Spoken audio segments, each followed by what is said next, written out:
But we have with us Michael Colreavy of Sinn Fein. Michael, you're welcome to the debate, and you've got 1 minute of opening presentation. Míle buíochas Vincent agus fáilte mór Ruth agus Riv de Fern. You're very welcome, yourself and your team, to beautiful Sligo and North Leitrim. I'm Micheál, or Michael Colreavy. I'm a Republican since for more than 40 years. I've been involved in Republican politics for more than 40 years. I was a councillor with Leitrim County Council since 1977 and chairman of Leitrim County Council. In 2011 I stood for the first time for national politics, mainly because I wanted to help bring about a free, democratic, fair and welcoming 32 county Ireland. I wanted to help ensure that the scourge of hydraulic fracturing or fracking would not be visited on the northwest or on any part of this island or on its people. I wanted to help ensure that the health services and Sligo Regional Hospital in particular would be protected against any undue cuts by government. I wanted to ensure that vulnerable people would be treated with respect and understanding by the state. I wanted to have Leitrim, which was divided for electoral purposes, reunited. And I wanted to ensure that community-based organisations which do invaluable work, particularly in rural areas, would be protected and wouldn't be damaged.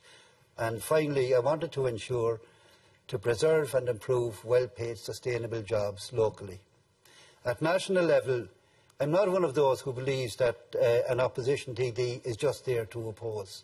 I believe an opposition TD has a responsibility to work with government and improve the policy decisions and the choices that are made by government, to help government to do the right thing. Now, it's probably true to say that I was the most reluctant TD when I marched into Leinster House in March 2011, but I did say that I would give it 100% while I'm up there. And while I have announced that I won't be returning after this Dáil session, it really is a huge, huge privilege to be a TD, to represent the area. And be assured that I will continue working 100% until such time, until my last day in Dáil Éireann. And I'm delighted to be able to say that we have Councillor Martin Kenny, who is a candidate, has been selected to replace me, and he'll be a wonderful replacement. Thank you very much indeed.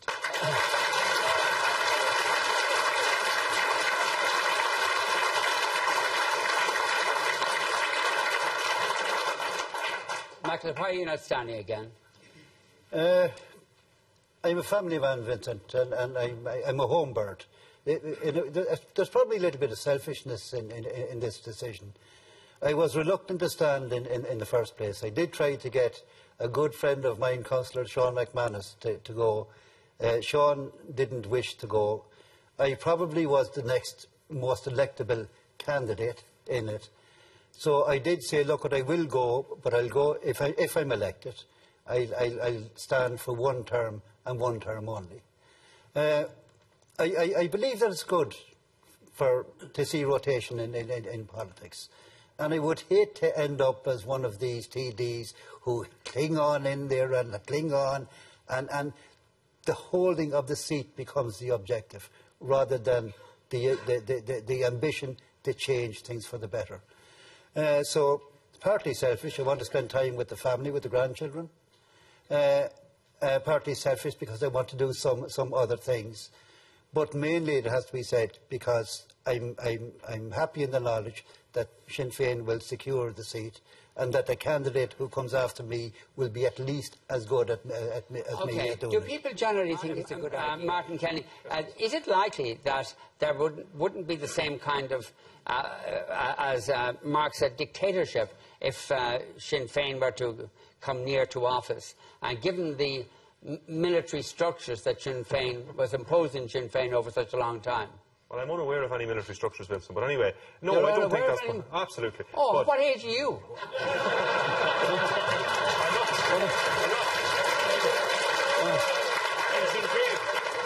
You mentioned Sinn Fein, Vincent, and I said I'm unaware of any military structures in Sinn Fein or anywhere else. But the issue is, the issue is that you know, this thing of a dictatorship-type government, you know, is probably the reason that we have that is because Fine Gael and Labour have such a huge majority in the Dáil. And that's the real problem that we have at this point in time. And that needs to change. I think the people are ready for change. We see it in the opinion polls. We see it everywhere else.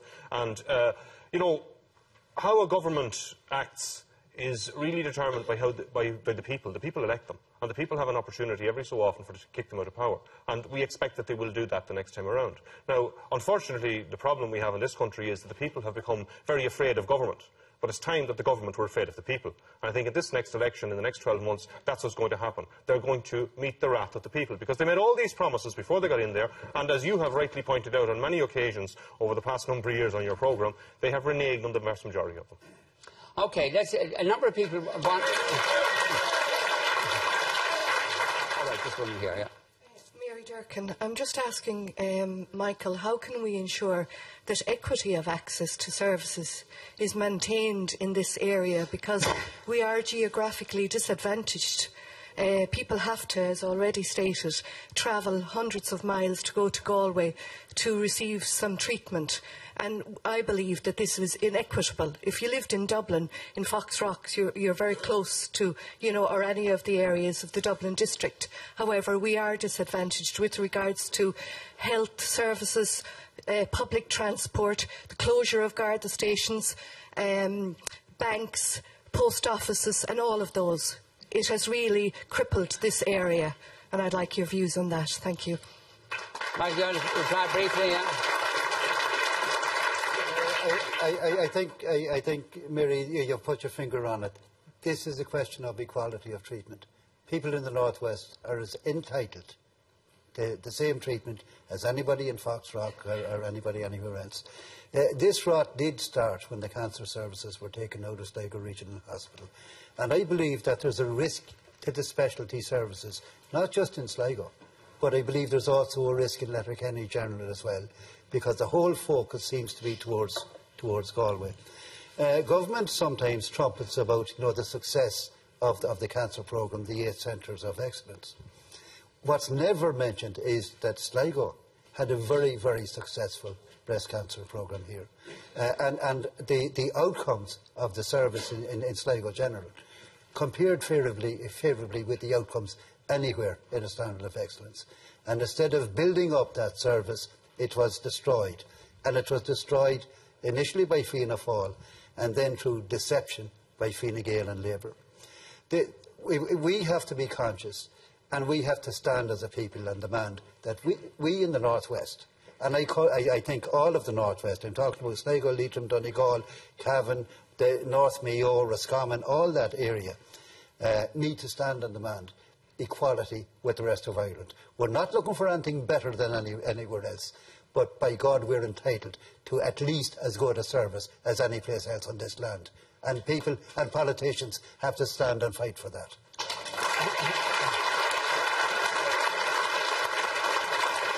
Can we go to a woman in the audience? Hi, I'm Grania Gilgun. I'm Leitrim Sinn Fein. I just want to concur with this lady on the left here. I also am a mother of a teenage boy with high-functioning autism, and most people wouldn't be aware, but in relation to autism, transitioning points in an individual's life are very important. Transitioning to secondary school, he's a first year now, and I'm concerned about his transitioning into university. And even an example of how every aspect of our lives is affected. He's entitled to bus transport because he has a diagnosis of autism, but it took me from August till January to get him that bus ticket. So even when it's being given to you by the government, you still have to fight for it. OK, woman, do you want to get in on the health issue? I was struck by the lady who spoke about dementia, and you know, one of the big issues that we come across all of rural Ireland is elderly people and the removal of the home help hours, and the fight that every one of us, all the elected representatives, I'm sure, on this panel and everywhere else in the country, is going through on a daily basis to try and get an extra half hour for an old person, somebody can come into health and get dressed, or for a person who is suffering with a disability so that they can have a bit of dignity in their lives. And that is the first place that the government struck to remove those services to those people. But there's another side to that I think is often overlooked, and that is the people who actually work, the women out there, many of them, are women who provide that service and who get the few extra bob in their pay packet every week. And that money being taken out of mainly people in their own community where these people live has had a huge impact on the spending power of people in rural Ireland across the length and breadth of the country. And it is one of the travesties of this government that have done that, and we hope that soon there will be a new government there to reverse it. OK. Do you want to talk about rural issues now? And there's a woman in the audience who wants to talk. OK, go ahead, yeah. Yes, go ahead. My name is MAUREEN. I'm a community activist and I'm a member of the Sinn Fein party for Ballinamore, County Leitrim. And Michael Colreavy said earlier on there about equality in the health issues. Equality all over the country is needed. I'm afraid Fianna Fáil, Fine Gael and Labour have let us down big time. Immigration is a huge issue in our area. I live in a town of a population of about 1,000 people. The businesses are closing full-time, small businesses. Rural transport is also a huge issue in this, because even if you get a job and you're a young person, you either have to own a car, there's no way out of the town, Drummond train station or a bus in Belturbet, Cavan. Even to get to university, to get out of the town on a Sunday night and get back to university. Rural transport is a big, big issue. Unemployment is a major issue, and emigration is a huge issue. And the statistics that are being quoted at the moment about the live register and all the rest are made-up statistics, and JobsBridge and all the rest. There are no jobs in our area. Our children are emigrating, and it's an absolute disgrace. Shame on Fine Gael, Labour and Fianna Fáil. Martin, go ahead, yeah. There's another issue that I want to raise, and it's the whole issue of what the banking crisis has done to small businesses across all of Ireland, and particularly in this constituency. Like, I know numerous businesses out there who, because they can't get liquidity, they can't get an overdraft, they can't keep going, they're just being wiped out. And people are being let go. Staff has been lost in commercial premises. There's small businesses, which are manufacturing businesses, that have had to close down because of this. And it's having a huge impact. And it means that because of debt, much of the debt was generated through other things.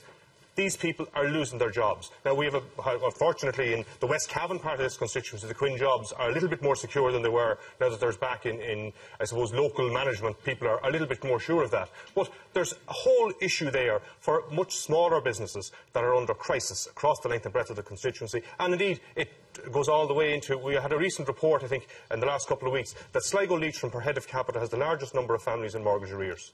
And that is an indictment, the fact that there's no jobs in this area. People want to pay their mortgages, people want to meet their responsibilities, but they can't do it because they haven't got employment, and those that have employment have had their income drastically reduced. And it's having an impact as well on our rural towns, on business happening, on commerce, because people aren't out there spending money. And they can't spend the money if they can't get it. Okay. And the only way they can get the money is get jobs. And unless we get jobs that pay good income into this constituency, we are lost. OK, I'll go to you in a moment. Just go with him, yeah. OK, yeah. I'm a Sinn Fein activist based here in Sligo. Here in Sligo. What's a Sinn Fein activist? A member of Sinn Fein who's active. It's self-explanatory, Vincent. Active at what? At what? Political activity. Oh, sorry. Go ahead. Here in Sligo, Vincent, 12% of mortgages in arrears, and in Leitrim it's 16%, yet we go to the East Coast and the big cities and it's in single figures. And you don't need to be an economist to work out that it's because of jobs. Where there are jobs, there are less mortgage arrears. And we have a situation where SMEs and companies here in this part of the world need decent broadband to set up and to thrive. Yet a junior Labour minister recently said that to do so in rural communities is a challenge. Now, scandalously, we have the IDA who seem to have forgotten about this region. In 2013, IDA client companies created over 7,000 jobs in the state, 2/3 of them in Dublin. We here in Sligo lost 167 jobs that same year. That same year, the IDA only sponsored one visit to County Leitrim, and no job came out of it. So it's unfortunate we don't have any government reps here, because I constantly hear them saying recovery, recovery, recovery. Well, they need to come up here and say there's no recovery in this part of the world. Communities around this part of the world are dying on the vine. So let them stick to recovery where they're telling us it's not happening here. Okay. Alan Sayers from Sinn Fein. I just want to say that I grew up in Killarney, County Kerry. And when I was a young fellow, there was an estate built just opposite us, and there was a lot of settled travellers in the estate. So I grew up with the O'Briens and the Coffeys. I went to primary school with them. I played around with them. And I'd like to say on behalf of my old friends, I resent Senator McSherry's insinuations about them as being antisocial or criminal or whatever he meant. They were the best of neighbours and the best of friends. Okay. Michael, you have the last word, yeah. With all the debates that's been going on, and it's been excellent, but there are a number of common themes. Clearly, we've lost more than our economic freedom. We've lost our compassion, and we've lost our decency, I think, as a nation. And, you know, people are working for the economy, not the other way around. And imagine if the billions that we're spending as a nation to subsidise these wealthy bondholders and bankers could instead be spent on the people of this country. But I think that it's evident too that government are now beginning to fear people more than people fear the government. And participative democracy is on the increase, and that's a good thing. And probably for the first time, there's a real opposition in Leinster House between ourselves and some of the independents. The day of the sham fights between Fianna Fáil, Fine Gael and their collaborators in Labour, those days are gone. There's real opposition there at the minute. So change is coming. It was promised by the Taoiseach when he went in at first. It was promised by Enda Kenny. But the change that's coming is not that envisaged by Enda Kenny. The change that's coming is a change that's been demanded and claimed and will be voted on by the Irish people. And thank you, Irish people. That change is badly needed. Thank you.